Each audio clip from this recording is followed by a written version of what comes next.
I need to know everything, who and the what and the where, I need everything. Trust me, I hear what you're saying, but act like it's new what you're telling me. I'm curious, George, I hop in the Porsche, it's 5 and a horse. Banter for the people, we are out here. We are in Casa de John here. What is this? One of your assets. Casa del Juan Jose. How do I say your last name? Cerasani. Cerasani. Mm-hmm. That's a good, like, Chicagoan last name. I got to tell you, man, when I'm in Italy, which I was last summer, the true Italian way to say it is Cerasani. They pronounce CE with a CH. I love that. If you want to get technical. Well, I love, we've just kind of gotten to know each other in the last, 2 days. You're such an interesting figure to me. Thank you. Looking on some of your Instagram, you have these wild posts of telling people, hey, figure out what you're good at, go get hired by a company that's in your industry, and then fire yourself and start something within that space. Yep.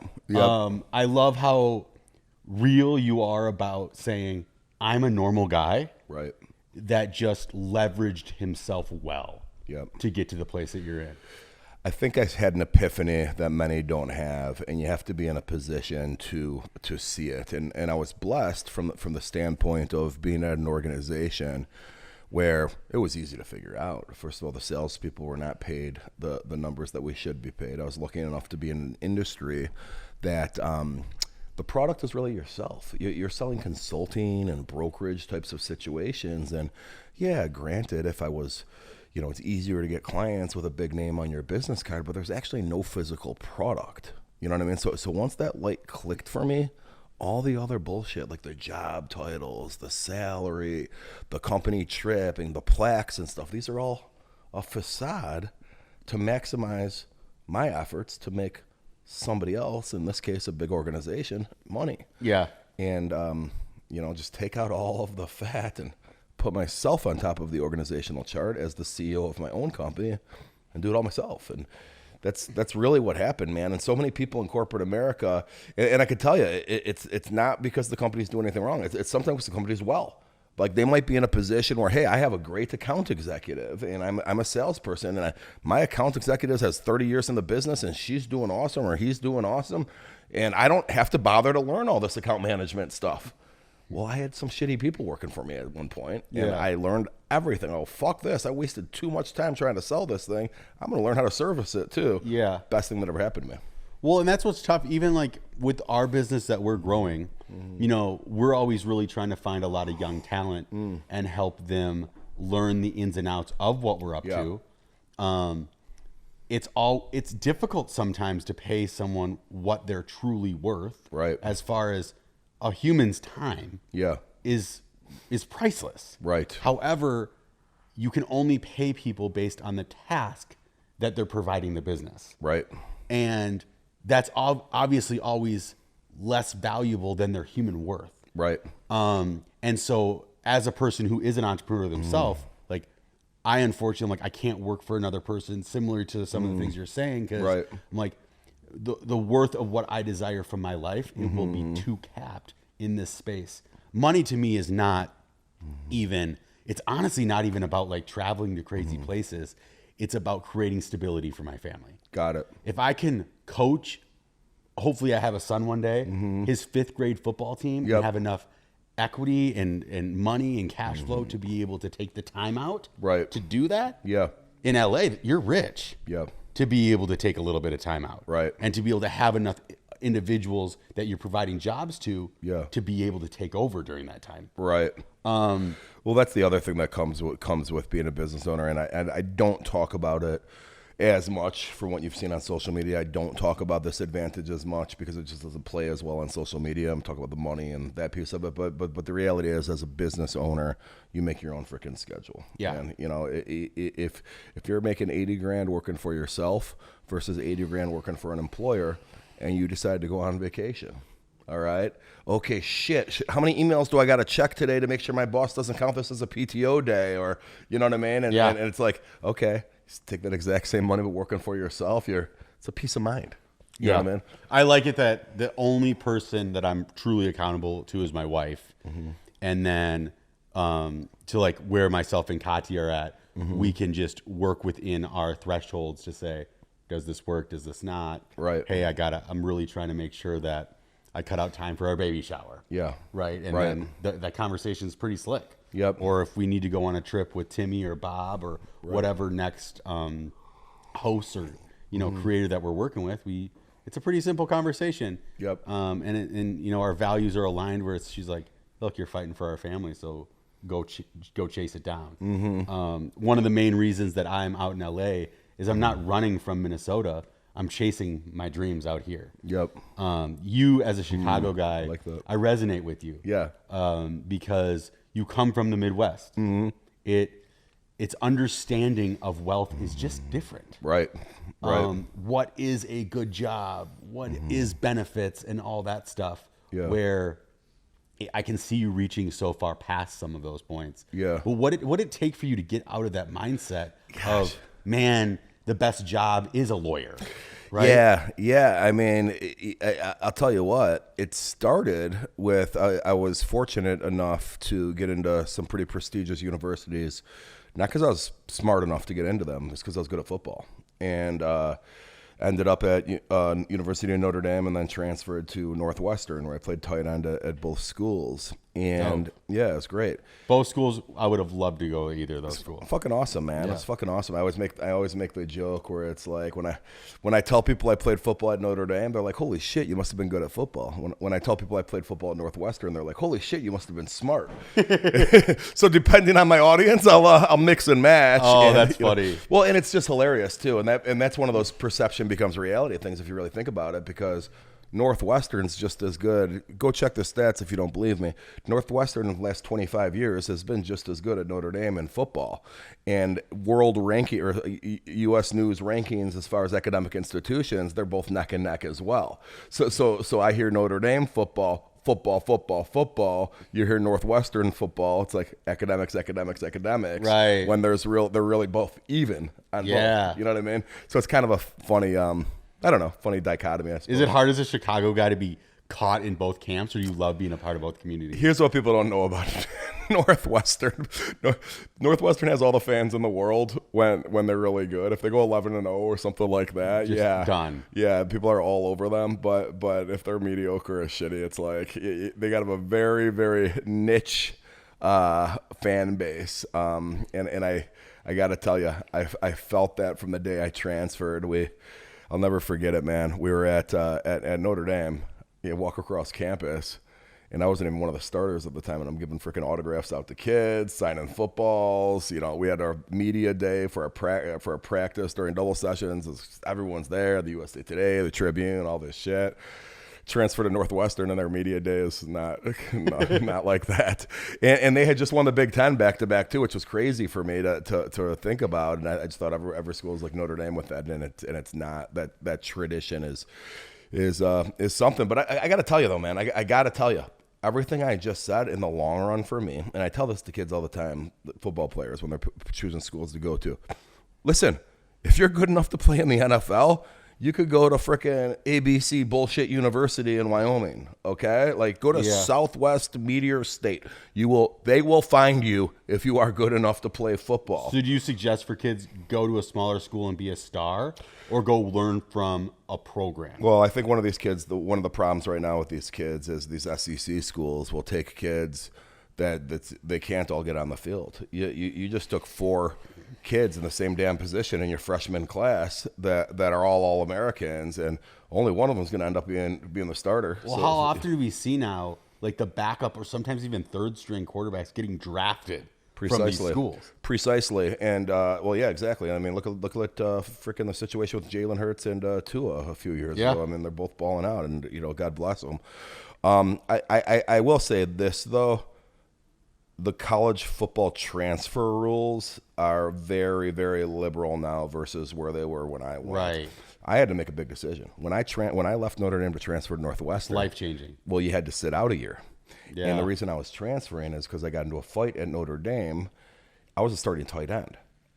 I didn't get in trouble in football. I was with the school. Stupid one punch thing. I shouldn't have done it. In practice or no? In practice, they would have given me high fives for it in practice. It was me and another player on the team. Just made stupid decisions at 4 a.m. and not the smartest. Oh, move. okay. Yeah, make the smartest moves when you're 19 and it was off campus. And the story is the head coach at the time, Lou Holtz, had just left. Bob Davie had taken over. Bob Davie. We didn't get in trouble. Me and the kid got in a fight with each other as a linebacker on the football team. He let me play in spring practice. Neither of us got in any trouble. Well, and that was a bad move that we didn't get in any trouble with football, because then the kid's dad got pissed that we didn't get any school, and they're a very Catholic family, and they're a legacy of kids going there. So they called the administration of the school and said, did you know John Cerasani broke my son's nose, and Bob Davie on the football team didn't even get him in trouble for that? Well, now the school administration's aware of it. It's a Catholic institution, and people to this day think I'm full of shit. You look this shit up. Anyone that's in the Catholic schooling system will believe me. If you're not, you might not believe me, but I'm telling the truth. Got one punch, got suspended for a semester, and everybody thought it was pretty harsh of a punishment, and even got a school like Northwestern that still wants you to go there. Like, they're just as prestigious as Notre Dame. So it wasn't like I was doing steroids. It wasn't like I dealt drugs or, domestic or sexual assault or anything like that. So I didn't want people to think that. So it was all kind of hush-hush. I decided, my dad was my high school football coach. We decided to tell the Chicago Tribune and do like a expose article so the rumor mill doesn't start on what really happened. And that article from 1997, if you Google me, it still sits out there, man. It still sits out there. And the best thing about that damn article, the guy that I punched no commented. Him and his dad no commented the article. And me and my dad said everything we wanted. And so it's a very one-sided article. So it's so odd to me when people don't understand the relationship of a football team, where they get bothered by football teams that, like, as we call it, like, push things under the rug or sweep things under the rug. Yep. But it's a family. Yeah. And so, because it's such a physical, high testosterone, competitive environment, it gets messy sometimes. Dudes are going to punch dudes at 4 a.m. Right. That's normal. That doesn't mean it's appropriate. Exactly. But unfortunately, it's normal, right? Yeah.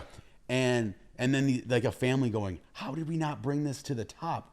The school's not going to always need to know about some random happenstance between teammates at 4 a.m. Right. Like, you got to sometimes keep it in the family. It's okay. And I got to tell you, man, there's a pretentiousness with some people at Notre Dame, and anybody that went to school there or has been around it knows exactly what I'm talking about. It's very like legacy, like, oh, father went here and my great grandpa went here and that kind of thing. And this kid was definitely there could be some entitlement with it. Yeah, and it was like his dad was kind of like this wealthy guy, and I don't want to say too much about it, but he basically was like, how dare you do this to my son? How dare you? And anyway, I just look back and laugh, because it's like, if Lou Holtz was still there, I would have been running laps, kicked out of practice. Bob Davie, the new head coach, is kind of had a reputation for being a little bit under the table kind of guy, and he deserved that reputation. And he's like, oh, you fucking idiots, don't do this again. Yeah. Well, Holtz wouldn't have let that slide, and the kid's dad would have been satisfied with Holtz yelling at him. Right. You know I guess I mean? he probably should have been, in a sense, shunned by the team a little bit. Well, I think that seems okay. Well, here's what ended up happening, brother. He and not to, I don't think I've ever said this out loud. He ends up getting freaking ridiculed by the team because I was a starting tight end. Our backup tight end was a freshman. He ended up being decent, but he couldn't block. He wasn't ready to play yet. So it screwed up our whole offense. Yeah. This happened in the spring. In the fall, when I wasn't there, this kid got picked on so bad by the rest of the team, he ends up quitting the freaking team. So it's all like, all this for what? What are we talking about? All this for freaking what? There's a Chicago Tribune article that they refused to comment on that was embarrassing for them to read. The team itself is worse because I'm not on it. Yeah. And then the kid ends up freaking quitting the team because he's getting picked on. It's like, okay, where's the positivity here? You know what I mean? Yeah. I will say, though, Bob Davie, he told me, Cerasani, if you transfer right now, you will be telling this story when you're in your 40s. And here I am telling this fucking story. He was like, just stay. Don't fucking leave. A year from now, no one's even going to remember that you didn't play last season. Yep. You know, and he's right. But I don't mind telling the story, man. It gives him some character. I love it. You know? Well, one of the main themes I kind of like about, so Banter for the People is one, sometimes the inner framework of what's happening within our company. Okay. And then I like to put on people that have products or individuals that are trying to like affect the future. Sure. Change things up with, you know, putting their fingerprint on like what the future looks like. And I know I know that you have a lot of products that you're a part of, a lot of different industries that you're in, but I actually don't know which ones they are. Yeah. Right? Yeah. So I would love to know more about like some of the things that you have moving forward that you have money behind or that you're putting some of your creativity in. Yeah. And what that's about. So I was very fortunate in 2015. I sold the company that I had started from my kitchen table. I left the 30,000 employee corporation, started this company from my kitchen table. Then 9.5 years later, sold it for a few dozen $1 million.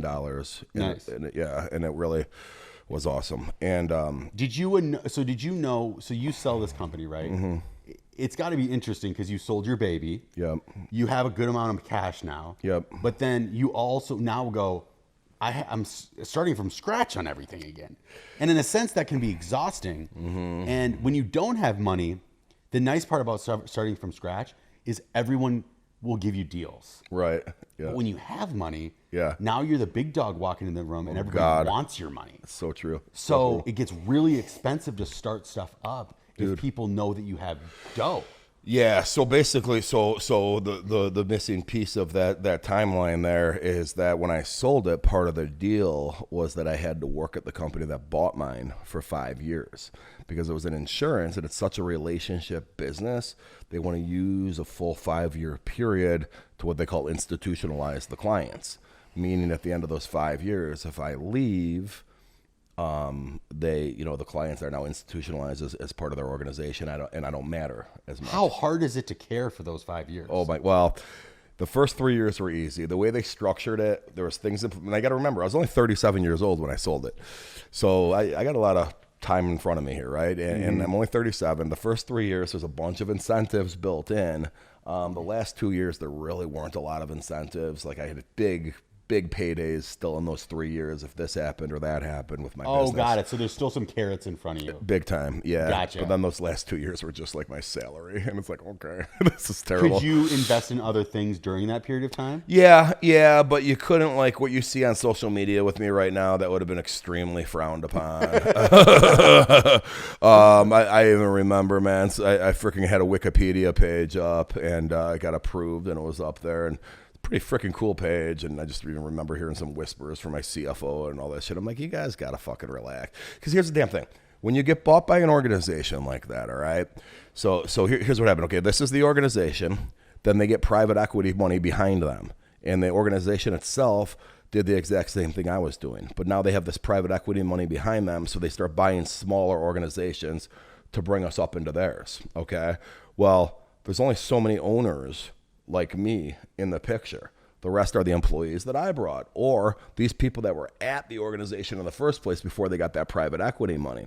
So a lot of the home office people, like the CFO, like the HR director, people like that were never part of any of their acquisitions. They were part of this core organization that had been working there for freaking 20 years. How quickly did it take you you didn't even recognize your company anymore? Big time, because they just rolled it right into theirs. But here's what sucks about it is, man, so you got these people that are these core groups, and then you get people like me coming in with big personalities and all this shit. Well, they're like, well, who the fuck are you? You haven't been here for 20 years. And it's like, well, no, fuck you. You know what I just sold you guys? This company I sold, I didn't need to sell to you guys. You think I got rich because of you guys? No, I made a deal with you guys to make your organization better, and I took a huge payday before. Right, you're creating value for them. Exactly. But the soldiers on the ground don't necessarily understand that, and just animosity gets created, and it is what it is. I mean, it's part of the deal. So what is your first venture out of it then? Yeah. So I get out, so I retire. So end of 2019 comes, I'm done now. Finally get to enjoy life and have a little bit of fun, go to Vegas a couple times, go to the Bahamas, two of my favorite places. Were you already a big gambler? I've always gambled. I will tell you, I went from a $30,000 credit line, though, to a $300,000 credit line, and yeah, that happened fast. But I took a couple huge hits actually in the Bahamas right after I got out, and it was fucking stupid. And I vowed that's never going to happen again. And knock on wood, it has not. But yeah, I decided, you know what, man, this sounds freaking stupid now that I'm running around telling people I'm retired. It was kind of cool because one of my first venture capital, I decided, okay, I'm going to be a venture capitalist. I'm going to start this VC company. Came out here to LA, looked at a couple deals. Good friend of mine, Ryan Rotman, good friend now. We didn't know each other at the time. He's in this deal with Aaron Rodgers. They contacted me because they knew I played football at Notre Dame. Hey, John might be interested in this NFL kind of shit. And I'm like, dude, this sounds like some LA bullshit, Ryan. Who are these people? You and Aaron Rodgers are in this company? I'm like, yeah. I go, bullshit. And then he started to, and then I go, but you were an actor. Who else? He goes, yeah, Zac Efron's one of my really close friends. I'm like, okay, this guy's fucking bullshitting me. Like, oh, Aaron Rodgers. This world out here gets so small so quick. Brother, and it was so funny. I'm like, okay, I'm going to hop on a fucking plane, buddy, and let's see.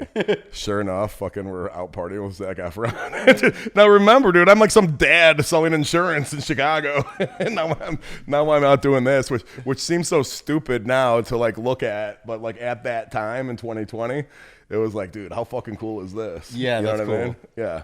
Well, it's fun though. You know, it is a part of that Midwestern mentality where even though you had an enormous amount of wealth, relatively, the access to what some of these spaces are out here still probably felt unattainable, like you're talking about. Right, and it happened fast for me though. Like, so it switched quick. Okay, so what's interesting is, this is going to kind of sound silly to a degree, but okay, that encounter that I just described, I ended up investing in that company. And that sports database? Yes, and Okay. and we think it's going to be $1 billion idea, and let's see what happens. But now that I was with those guys, people kind of know, hey, that's that guy from Chicago that actually followed through with what he's saying. That's that Chicago business, and it actually made people like me because they saw that I wasn't like full of shit. And you're a big character too. Yeah. You're big, tall. You got a huge personality. You walk into some of these rooms, you're very unforgettable. Yeah. In a positive sense, right? Yep. And so if you're talking your talk, and you come off like such a normal guy, but Right. you're delivering on these deals, and they know that you're just a worker, Right. who's still now down to grind. Yeah. They're gonna say it's hard to find that out here. And I think I have like a humility component. You wouldn't know it by looking at my social media, but like in surroundings, I'm not like that flexer that's out there fucking talking about, like, I'll answer these questions for purposes of your content with the money and that kind of shit. But like at the end of the fucking day, you put me in the room with these 8 people, and if it doesn't fucking come up, you're going to have no fucking idea that I sold a company. Like, you know what I mean? Unless it's the context of what we're talking about. Yeah. Well, because I don't look at money as necessarily of value, like making someone more valuable. Yep. But it shows accomplishment to me, you know, Yep. because shit, there's a lot of people out there that probably have worked harder than you, but they're in a job that they never left, that you did. Yep. And they probably are a little bit more talented and have just as much as a work ethic, but don't have as much monetary value. And so I think we get a little bit caught in this world with always making these assumptions that someone with high wealth is like somehow a better person, or a harder worker even. Right. It's not necessarily the case. And so I understand why you keep that humility about you, because you want to prove that you're like, yo, know me as me first, and then we'll talk about business. Well, and it kind of goes back to what I was saying earlier with the epiphany that I had, you know, and that's kind of why I try to educate the people on it. Hey, listen, man, just because you're making a couple $100,000 in corporate America, that's that bribe to keep you there, man. That your life could look something more like this if you make that pivot out. And don't get me wrong, you know, I wrote a book called 2000% Raise, and one of the chapters goes to self-evaluation. Hey, you're making 150 over there. You might want to keep doing that, because you are not cut out to be a business owner.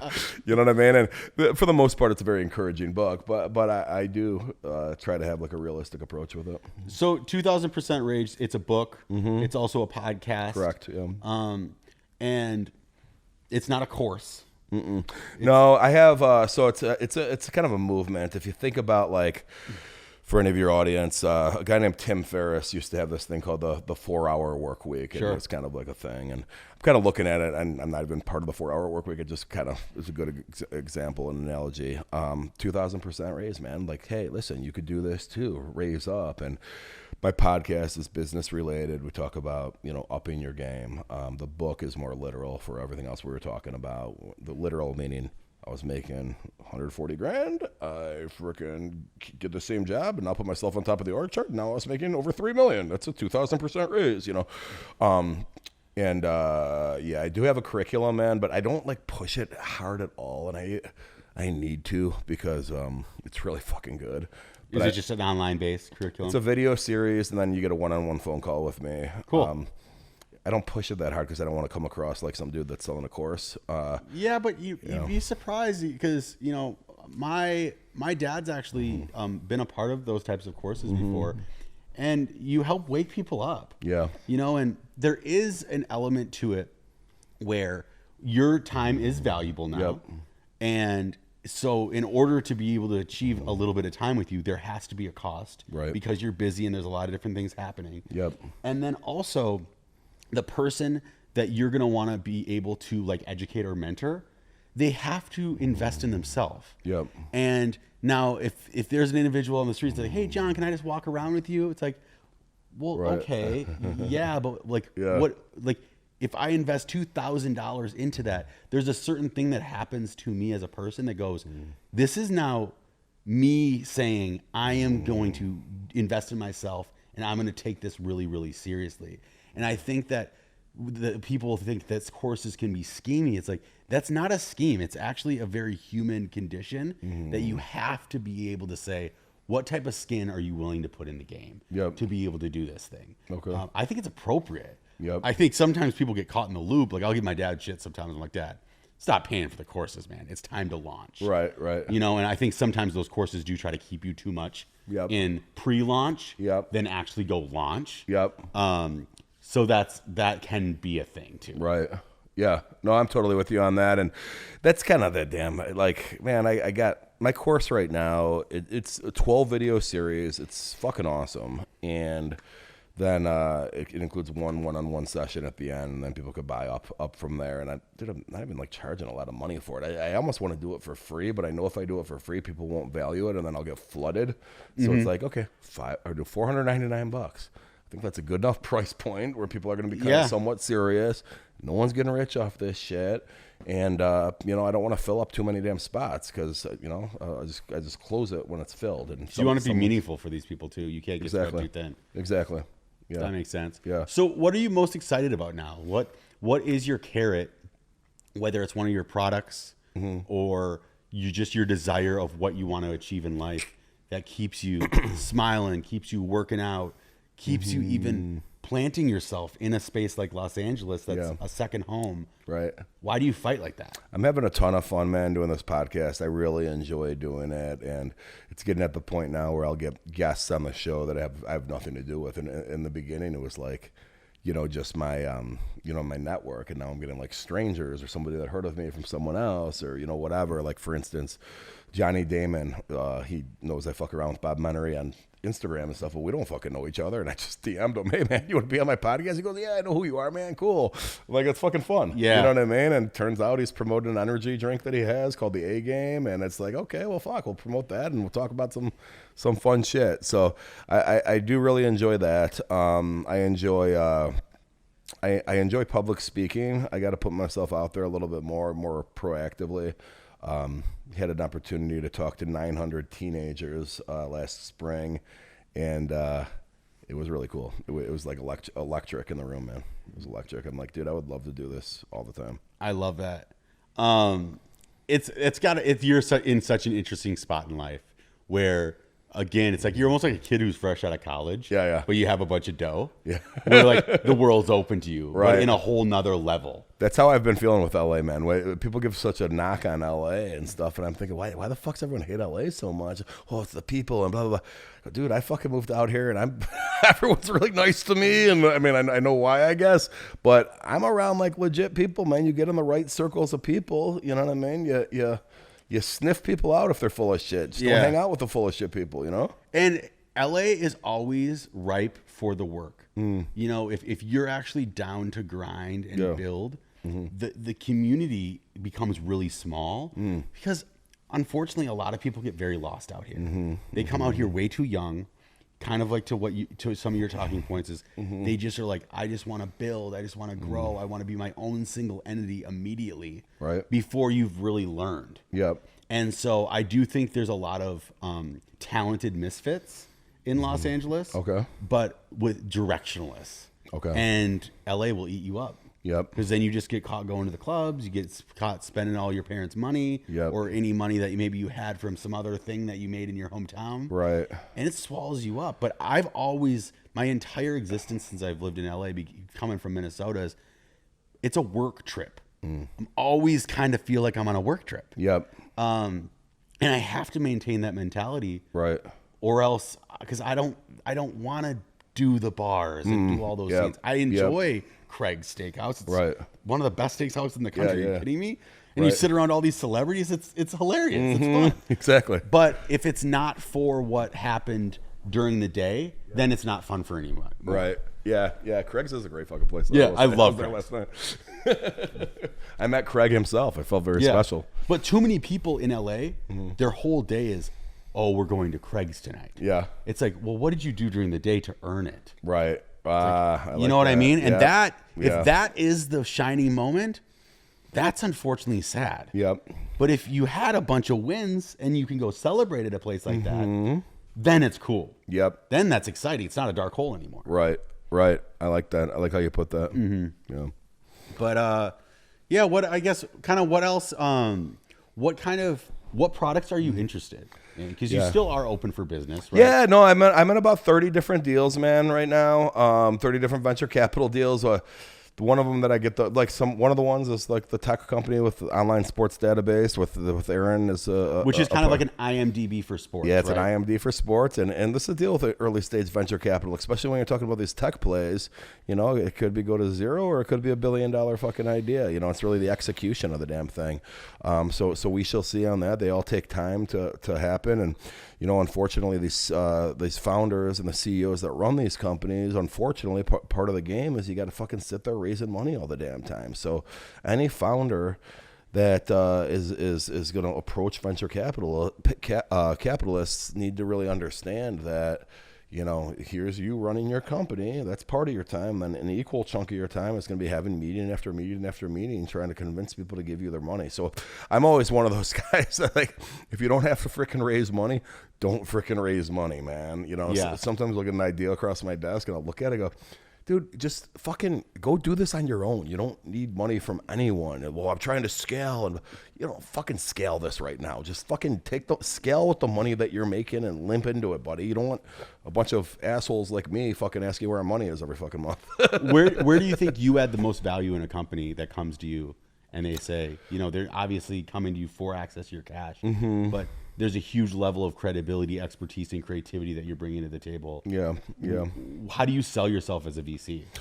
I think so one of the things that happens in this space is that there's early investors that are putting in money, but then they'll also look for people to sit on their advisory board and be advisors. And what that means is that they're typically going to give them an additional percentage or an additional shares of the company on top of whatever they put in from a dollar standpoint. And I really think that my network, my personal network, is what helps us out there tremendously. I'll give you, for instance, it's a company out of Atlanta called Moneyline, and it's a sports gambling app, and it's pretty fucking cool. And whatever, these kids know what they're doing. They have a really low customer acquisition cost. They're young guys, man. They're young guys, and I believed in them. I put a little bit of money in, and then we start talking, and it's like, God, you know, that'd be pretty fucking cool if we could like get some names on here as investors or get some names to be advisors here. Right.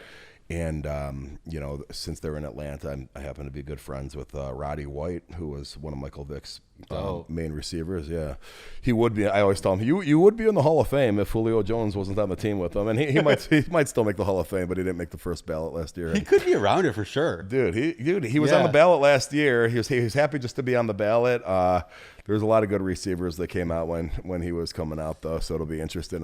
And him and Julio are good friends. Half the time I see Roddy is with Julio. Sure. And I'm like, dude, I know he's your buddy, but if he wasn't on the same fucking team as you, bro, you probably would have made it on the first ballot. You had to split passes with him. Anyway, so Roddy takes a look at this thing. They get Roddy involved, and then and it's a fantasy sports gambling thing. Well, if you pay attention to social media and pay attention to stats, Austin Eckler of the LA Chargers is a huge fantasy football fucking guy and promotes it on his social media all the time. Hey, I'm going to give you a signed jersey if you pick me on your fantasy team. Not too many NFL players are doing that. Right. Kind of cool. Right.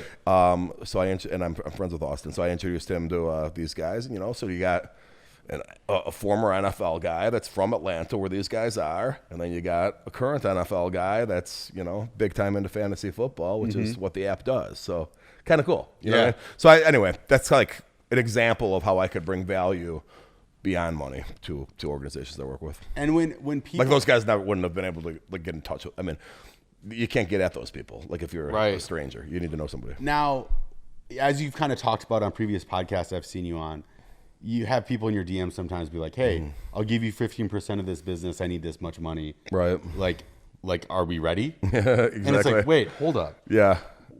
How should people actually approach a venture capitalist? What do they need to actually bring to the table and send you in an email that makes it that actually sparks your interest? Right. Where you go, this dude is real or this girl is real. Yeah. To be ripe for a deal. What you got to realize is that if you're a serious person that's actually really trying to do a deal, you got to realize that on Instagram, people will see my reels and just fucking like, they're not serious people. They'll just come up with some fucking idea that they see John in front of them and, oh, maybe I wanted to buy a franchise one day. Oh, sounds good. Let me run this by John. And it's not like thought out. It's not like a serious freaking discussion. So I'll get caught in these little traps here and there, and sometimes you'll get on the phone with the people, and it's like it becomes very clear this guy has not done any research.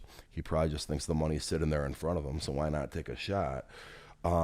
If you're a serious person, you need to recognize how many times we get approached by people that are not. Right. And the best way to do that is to find a way in, usually through a mutual friend or some kind of associate. Yeah. It's very rare that I'll like just work with some stranger. Yeah, I found that when we were doing a money raise back in the day, we raised like 3.5 mil, and there was a time that we were reaching before we were ready, right? Yeah. Because you're like, oh my gosh, I have access to this individual. This is so interesting. Let's see where we're available here. Right.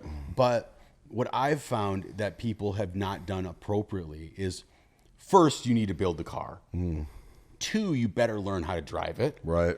And the investor should only be asked basically to say, are you able to put some gas in our tank? Right. We can drive. Right. And I might need you to co-pilot. I like that. Yep. And if your business is built like that, where they can see the car, they can see why it's a little bit different, they can understand why you're a good driver. Right. And they go, oh, I'll sit in the back seat of this. Yep. I'll show you what turns to make. I like that. And if I just fill up the gas, I'm not going to fill up the whole tank. Right. But I'll get you a few miles and let's check how it goes. Yep. And then maybe next rest stop, let's fill it all the way fucking up and let's make this thing fly. Yeah, I like that analogy. That's well put. Another way I like to characterize it is, okay, I want to make sure this fire already exists. You already started the fire. You're not coming to me with a business idea and 2 sticks, okay? No, you actually got the fire started. It's burning. Now you need gasoline to be poured on it to make it bigger. Well, it's so funny. Have you watched Shark Tank, right? Yeah. Mm-hmm. And when you see the people on Shark Tank that go, oh, if you don't invest in this business isn't going to happen. Mm-hmm. We're like, wait, what are you talking about? Sounds like a you problem. You're literally saying that you are going to give up on this business if like Mark Cuban doesn't invest in it? I know. It's crazy, right? That's not going to happen. Right. Each time a person's up there, they better go, look, I would deeply want any of you up there, maybe even better, selectively understand what business sectors each individual is and say, yo, I want Damien, man. Yeah. You're our guy. But if you say no, tomorrow I have more meetings. Here's the damn thing, man. If you watch Shark Tank very closely, all right, some of these people are only looking for like 50 grand or 100 grand. All those guys up there could write checks for that with their eyes closed. Okay, what ends up happening, and the real reason why they don't do it a lot of the times, is because I don't want to go give you 50 grand and it's a shit business that's not operating already. You're going to come to me all the fucking time, but you're going to require too much of my attention. And if I say yes right now I'm trapped into this rabbit hole with you. It's easier for me just to not even go down there in the first place. I don't even go down this path with you in the first place. And I learned that the hard way, man. I was in a freaking food delivery company, and I never should have said freaking yes, and it dominated so much of my time, man. It was not, even if it would have worked, it would have been worth it for me from the time standpoint. And you live and you learn, man. You live and you learn. When you get these people that too, like, they're like, dude, 50% of my company, or give 33% of my company, 50 grand. Yeah. It's like, wait, is that all you're worth? Like, this is your dream, this is your baby, and like 33% is $50,000. I get it, there's a cash flow problem, but like, know your value a little bit here. And if that's how valuable you look at yourself, no one's gonna think you're attractive. No, that's true, exactly. And when they come with the little amounts like that too, one of the things I always wonder is like, you know, what, you can't come up with a way to get this fucking money. Like, you're gonna give up that much of your company. like, dude, seriously. You know, it's one thing if they're like 22 years old. It's another thing if they're like 40. Like, you're trying to raise 20 grand. Like, can you just get a couple credit cards? So you really want to give me half your fucking company? Right. So, it's always wild. Well, John, I really appreciate you just kind of coming on and chatting. Man. It's cool. It's exciting to be able to just have our relationship start building. I know that people will continue to see you in some of Bob's stories, doing some of your 2000% Raised podcast. And I think everything's just continuing to rise for you. Awesome. Thanks, brother. 2000%raised.com, at John Cerasani on Instagram. Love it. Over and out. I need to know everything, who and the what and the where, I need everything. Trust me, I hear what you're saying, but act like it's new what you're telling me. I'm curious, George, I hop in the Porsche, it's 5 and a horse, I'm ready for war.